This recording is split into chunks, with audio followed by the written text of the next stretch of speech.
Careblazer, you have probably heard a million times about how important self-care is for caregivers especially. But let's be honest, finding real time for yourself can be really difficult because caregiving comes with so many demands and requires so much of our time. So what I wanted to talk about today is actual real world practical ways you, as a Careblazer, can practice self care even when you're short on time and money.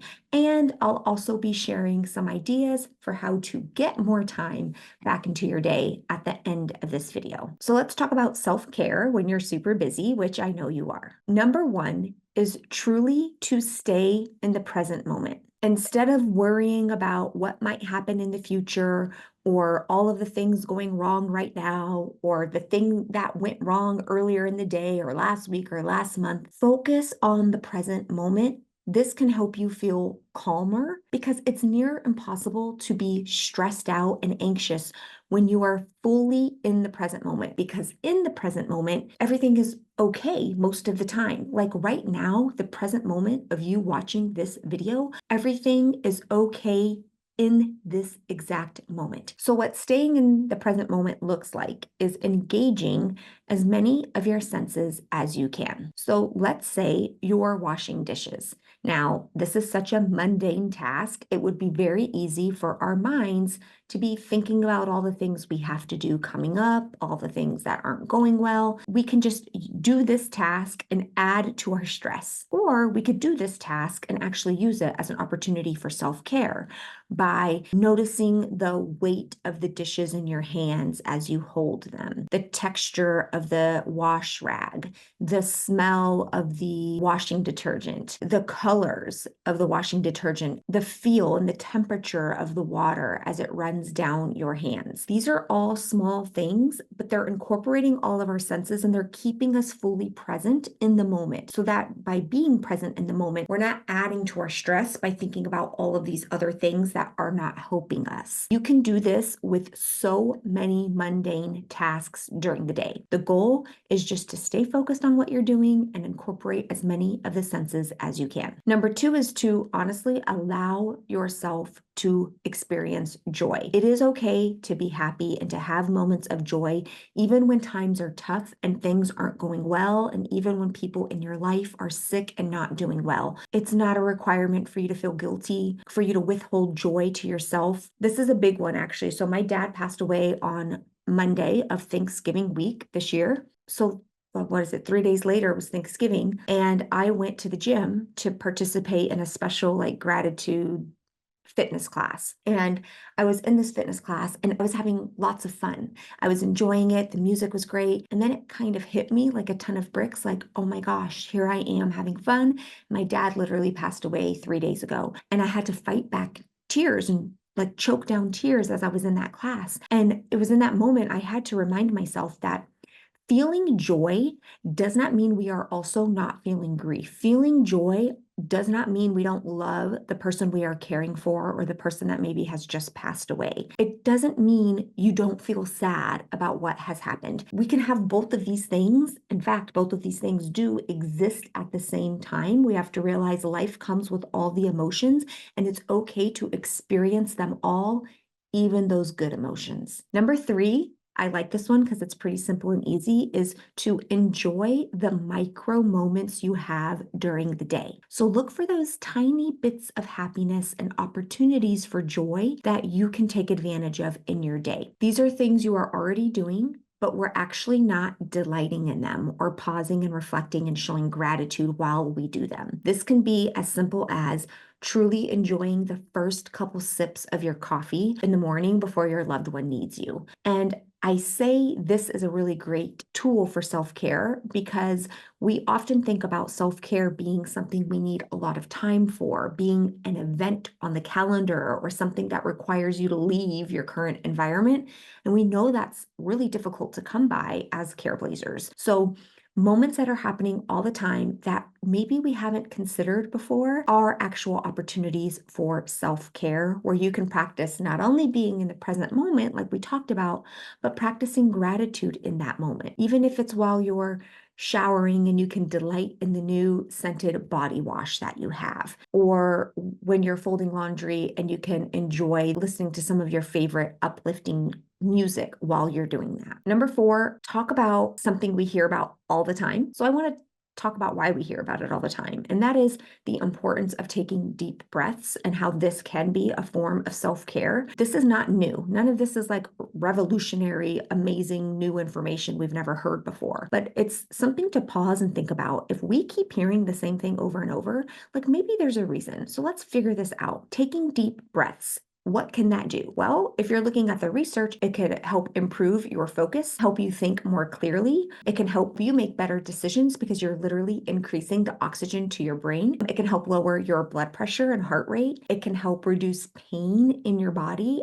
by it releasing endorphins, which are the body's natural painkiller. It can help improve your sleep. It can even help improve with digestion. All of these things are really great benefits that we would consider as something caring for ourselves. So it takes nothing and no extra time for you to just incorporate some deep breathing into your life, into your day, sprinkle it throughout. You might even practice doing deep breathing while you're doing some of those mundane activities in those micro moments. And number 5, a way to actual practice self-care as a busy caregiver is to notice the good stuff about yourself. We have talked a lot on this channel about the importance of noticing the good in your loved one with dementia. We've talked about how that can reduce agitation and restlessness and a lot of those behavioral expressions in the person with dementia, and it can help improve your relationship with them. It can actually make the person with dementia more receptive to your care. I could go on and on about the importance of noticing the good in your loved one with dementia. But what we haven't talked about a lot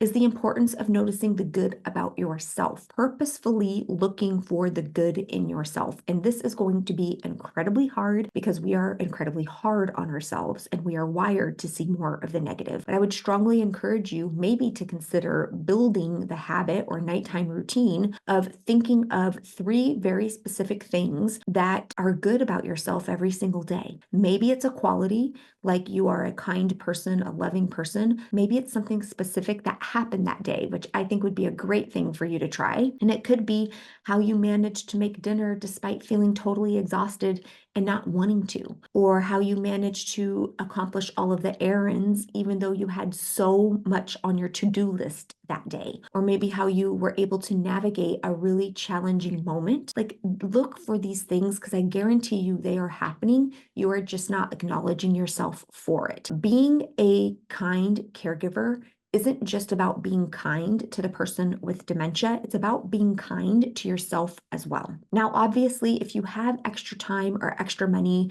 you can do many of the self-care activities that many of us think about when we think about self-care traditionally. Things like grabbing lunch with a friend, getting a manicure or pedicure, getting your hair done or a haircut, or for me, going out and playing pickleball, right? If I had some extra time, I would love to do that. So as we've talked, there are many things we can do for self-care that don't require time or money. And in fact, I did a video on how I don't really even like the term self-care. I use the term life care. I'll link to that video below and above so you can click on that.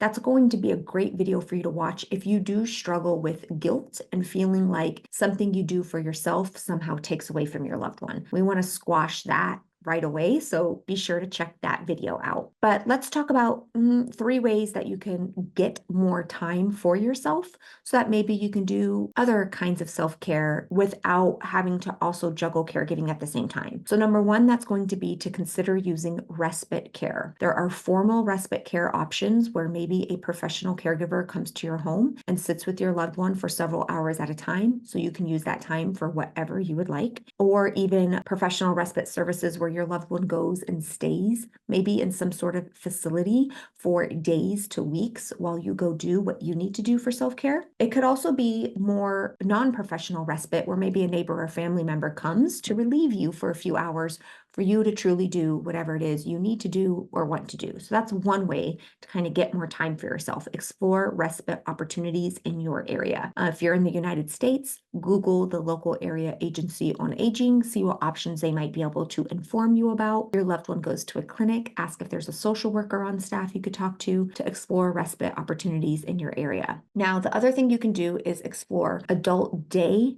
facilities, like adult day healthcare facilities where your loved one would go for a half day or a full day. And these types of programs have activities during the day, trained staff, feeding meals, and it's kind of a fun thing your loved one can go do. So that's another idea to consider. And then finally, the third thing, which is probably something all of you could do today, but will make you feel extremely uncomfortable, is simply to ask for help. Tell your friends and family what would really be beneficial or helpful to you or would make you happy. Maybe they can watch your loved one while you go do something you enjoy, maybe once a week, even once a month. Maybe they can get something scheduled on the books. This is a great thing that you can ask for, especially if it's during times like maybe your birthday's coming up or there's a holiday coming up and people are asking you what you would like, a break. That might be a wonderful response to give. Remember, Careblazer, taking care of yourself is not selfish. It is necessary. It literally not only helps you, it helps your loved one with dementia, because when you're feeling good, you can be a better caregiver. And start small. You don't have to make big changes. You don't have to make all of these changes right away. Just choose one thing that you can start doing. Maybe it's just deep breathing. These tiny steps are what build the foundation for making a big difference in how you feel. And if you haven't already, check out our Care Collective program, which is our signature program where you can find a supportive community, a library of 24/7 resources, learn new strategies, and gain insights to help you feel more empowered in your caregiving journey. You'll receive practical tools, creative solutions. We do talk about self-care, life care, mental health and well-being, effective communication with your loved one, and so much more. There is a link below this video that you can click on, or you can simply go to our website, careblazers.com, and click on the tab that's for families, and you can learn all about our program there. We do live events every single week where myself or another dementia expert comes in to help answer questions, as well as weekly support rooms where you can connect with other Careblazers and receive support in that way. Again, you can just go to careblazers.com and find the For Families tab. All right, I'm sending you so much love. Please keep up the amazing work, and please consider incorporating a little bit more self-care into your daily routine. All right, bye. Also, Nico gets a belly rub for every person who subscribes from this video. So if you haven't already, click the red subscribe button. It's totally free, and Nico says thank you very much.